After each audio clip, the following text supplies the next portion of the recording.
hello, welcome back. So today I'm going to be doing something a little bit different. Today I'm going to be filming on my phone and we're going to see if this helps. I've turned my PC off. My PC is way too loud, so we'll see how this is compared to the vids with my loud PC in the background.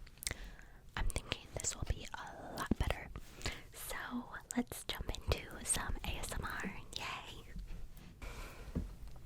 Okay, so last video I showed you guys one of my favorite perfumes, which is La Belle, and this vid I think I'm going to show you another one of my favorite perfumes. This one, very similar in name to La Belle. This is Vie Est Belle. This is from Lancome, and the scent notes are vanilla, patchouli, praline. I never have had anything with praline in it, so I wasn't really drawn to it at first, or the patchouli. I'm not usually like a floral person, so it took me a long time to even give this a sniff.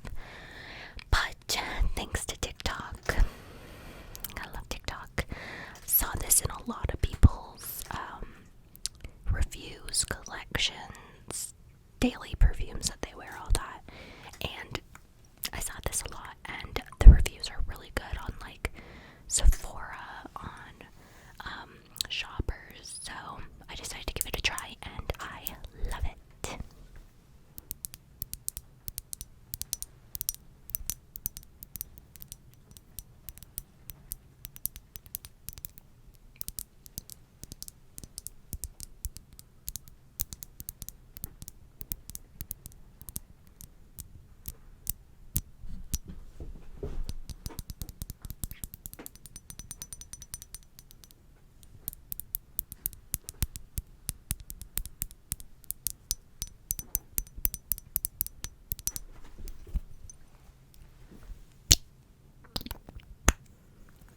I'll give her a few spritz for you too, okay?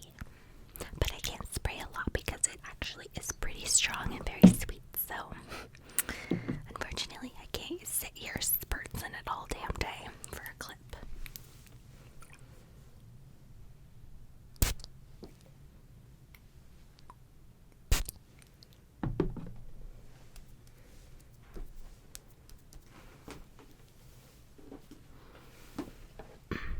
So good.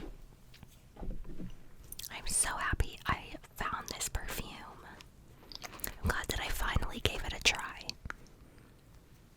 It just shows not to judge something by the cover, you know. Just by looking at the notes, I never would have thought to even sniff it, but I just so happened to, and I fell in love with it. I literally fell in love with it. It's like my signature scent now. I love it so much. So yeah, a little tappy tappy.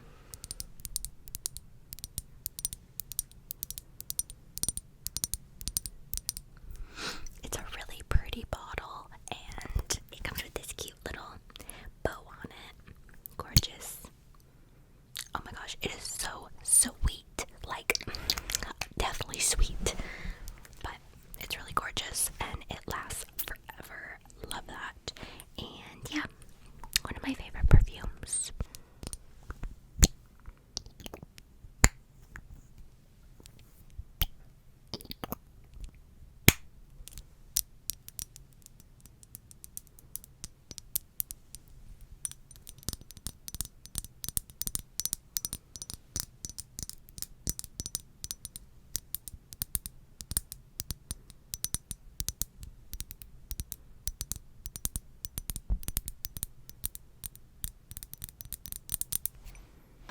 And now I'm going to be doing a little tapping. I forgot that I had the box still, so we're going to be doing some tapping on cardboard box. And also some like scratching.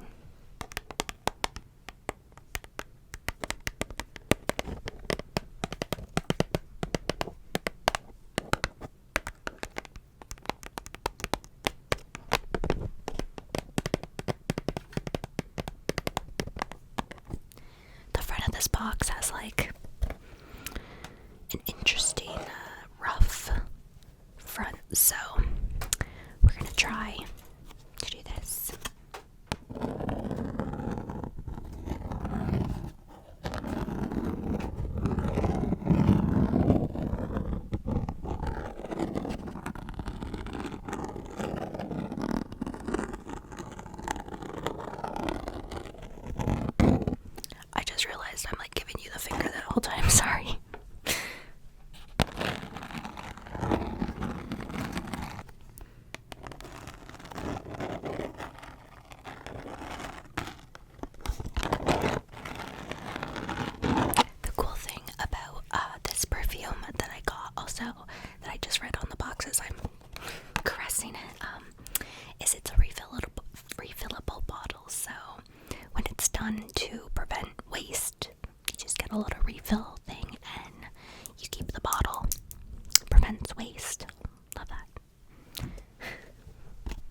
have my Valentina Born in Roma bottle box that I have. So this one also makes a really nice noise when you scratch it.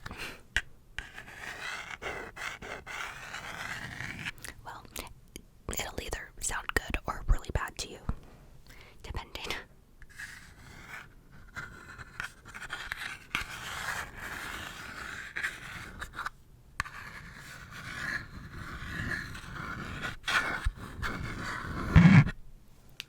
So sorry.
Now for my little sippage moment. I don't even know what to call this ASMR. It's just like a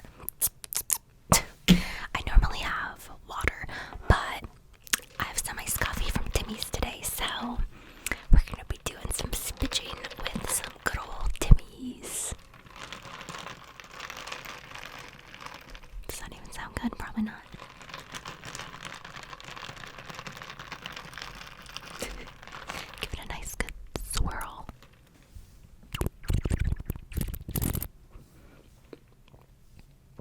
Very cold on my teeth. Didn't think that through.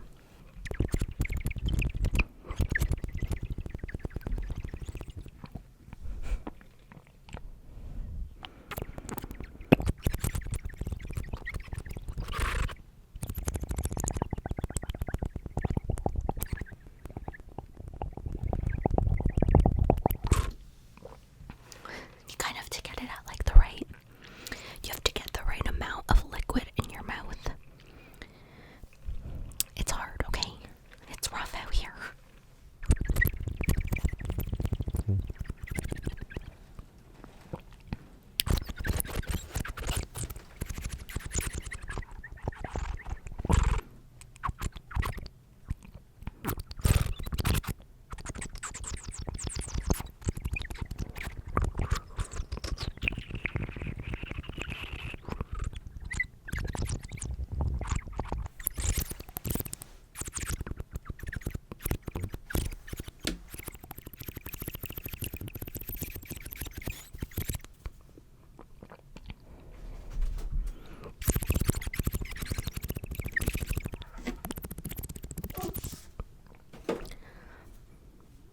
Tasmanian Devil Theo is here.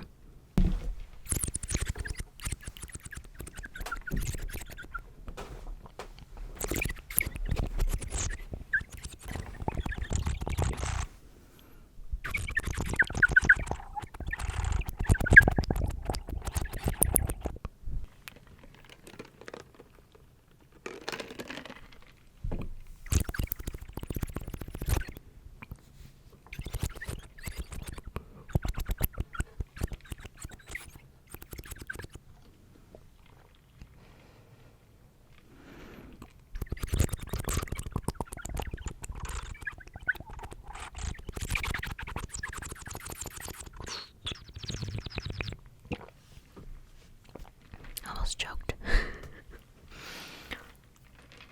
That's dangerous ASMR.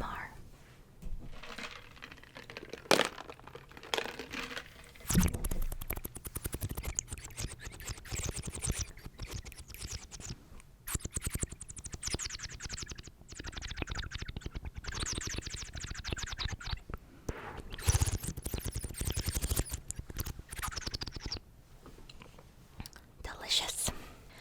Okay,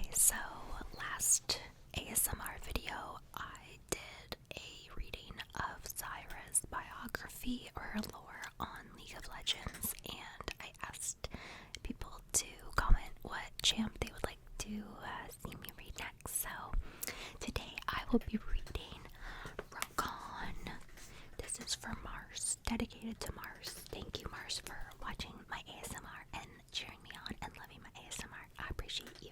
Also, I'm reading it on my iPad because I don't want to turn my PC on because it's going to be heckin' loud.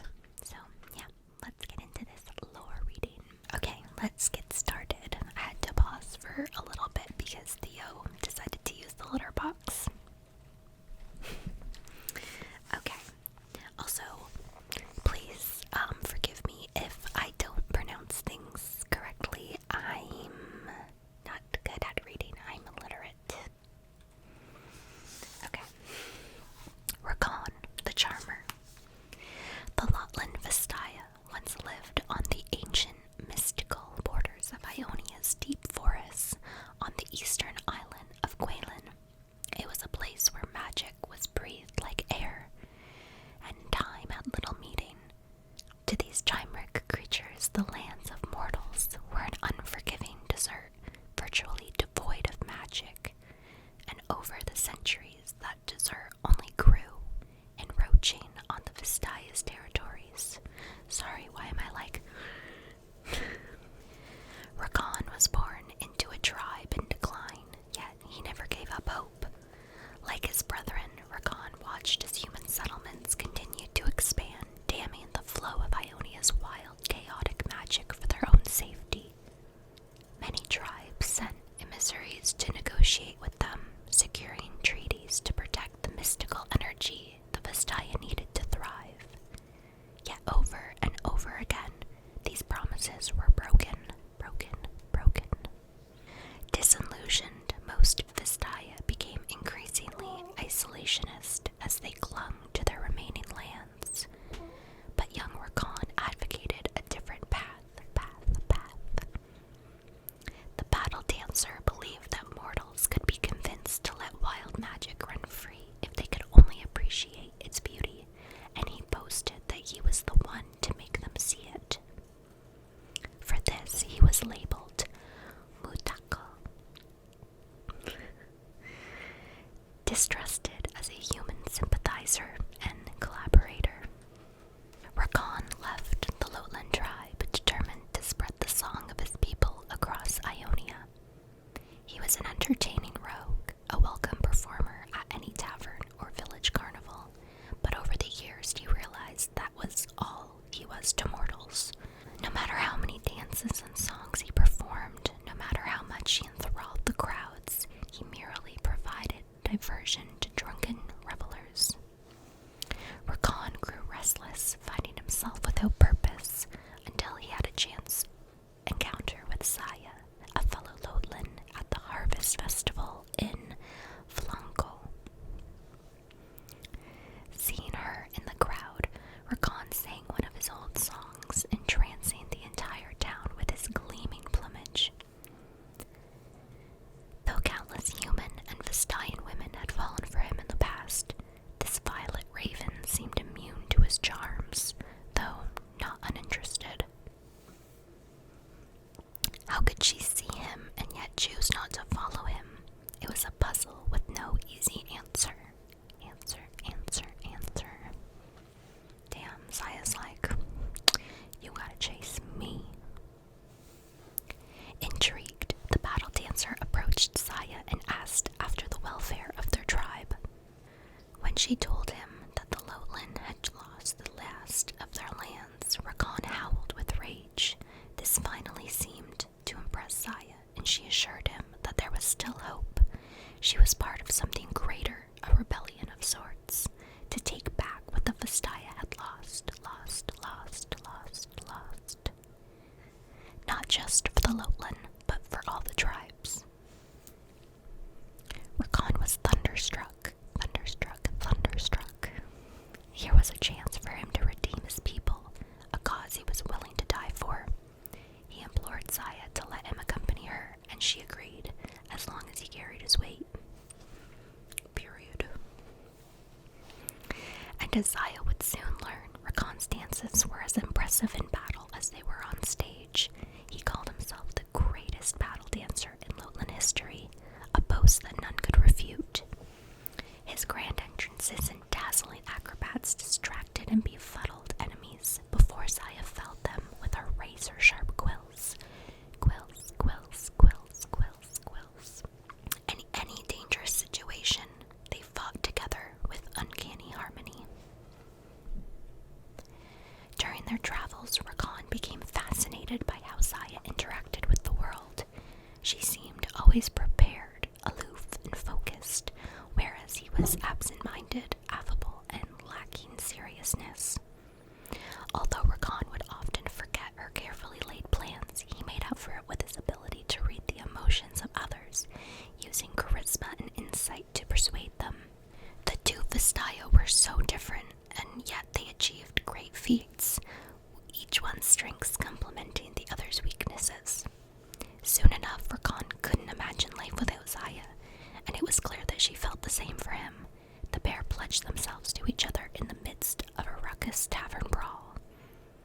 Yet they did not see eye to eye in all things, where she viewed the world as black and white, with mortals always the enemy. He had more compassion and believed some of them were redeemable. Despite this difference, Rakan was certain that his and Zaya's love for each other would bear them through the storms that lay ahead, lay ahead, lay ahead, lay ahead, lay ahead. Through Zaya,